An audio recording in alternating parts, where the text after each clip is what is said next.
Now, the Yemeni conflict affects more than just the Yemenis, of course, as there's been a report of U.S. citizens being trapped in Yemen.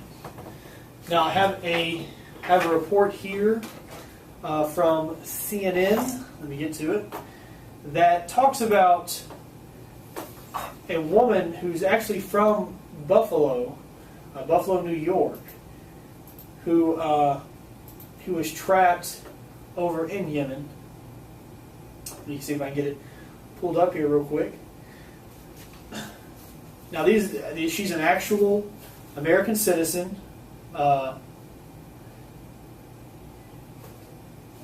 She's an actual American citizen. She's not a Yemeni citizen. I believe this woman in particular was over there visiting family.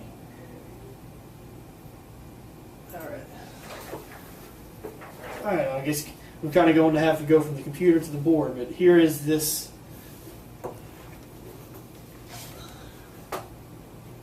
Here's the CNN report on the Americans trapped in Yemen.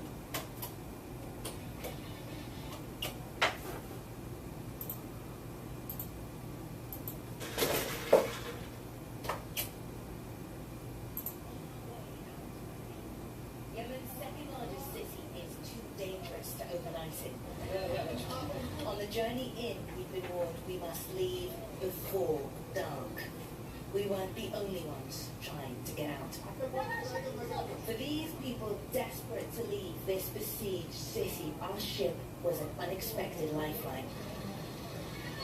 Too scared to sleep at home, many of them were living on the streets outside the port. It was just bombs all the time, gunshots, people are running down the streets. Muna is from Buffalo in upstate New York. She was visiting her sick father when the war erupted around her. I called the Riyadh embassy. I asked them to help us. That there was about 75 families that were waiting at the MENA. My family's been at the port. At the port. My family has been waiting there for 2 weeks. We ran out of money. We ran out of food. We ran out of shelter. We were just sitting there waiting for someone to come in and say, okay, where's the Americans? Let's pick them up. But that didn't happen, and Muna and her family had to pay $3,000 to port officials just to be allowed to leave Aden. She gave them everything she had.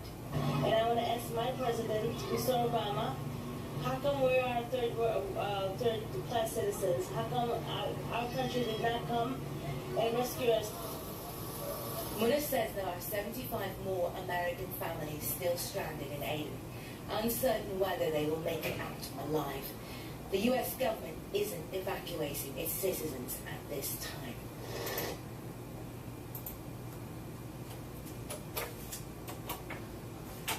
That was a CNN report. That reporter actually was over reporting in Yemen, and she was on a boat leaving that city when she actually came into contact with these Americans.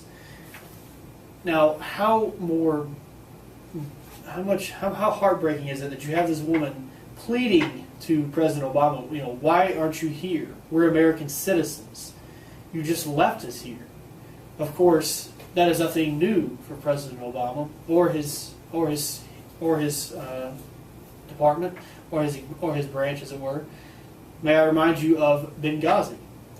We had Americans trapped over there in our embassy, asking for backup, asking for people to come get them. Yet they watched and did nothing and let them die. 4 Americans died. Now, that to me is even more disgusting, to sit there when you have people proclaiming, Mr. President, help us, we're trapped. And they do nothing. They just rather sit there and watch them die. And that is extremely disturbing to me. How could somebody in a position such as that turn his back on his service members and his citizens? And it's not like it's in the White House claims that it's too dangerous to try to get these citizens from Yemen out. But India has most notably been ferrying out around 5,000 of their citizens in Yemen. 5,000. And we can't evacuate any. It's like I said, they say it's too dangerous. But it's not too dangerous for India, and they have a much less force than we do. Much less. Not even comparable. I want to know, since when did the United States become too scared to rescue its own citizen? Now, I don't know if it's that the President Obama is too scared to do it, more that he just doesn't care.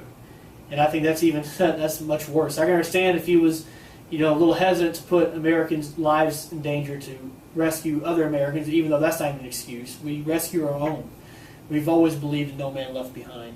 That's something President Obama clearly doesn't believe in. But that's one thing. But it's another thing to say, for him, because that's what he acts like. He hasn't addressed this issue.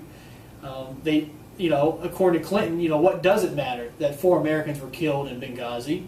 There's the sense of it, they don't care what happens. And that, to me, is extremely disturbing, because these are United States citizens. These are service members. That's just that's not what we do in America. That's never, ever since going back to the Revolutionary War, that's not how we operate. We always look out for each other. We're always there for each other's backs. We never turn on each other. We never turn our backs on each other. If someone's out there, if it's only one person, then we go rescue them. That's the way it's always worked. But recently, of course, he'll trade 4 terrorists for a traitor, but he won't give backup to the people in Benghazi. He won't give any kind of humanitarian aid to these 75 families in Yemen. But I guess his priorities are a little bit different than mine. I think different from most Americans.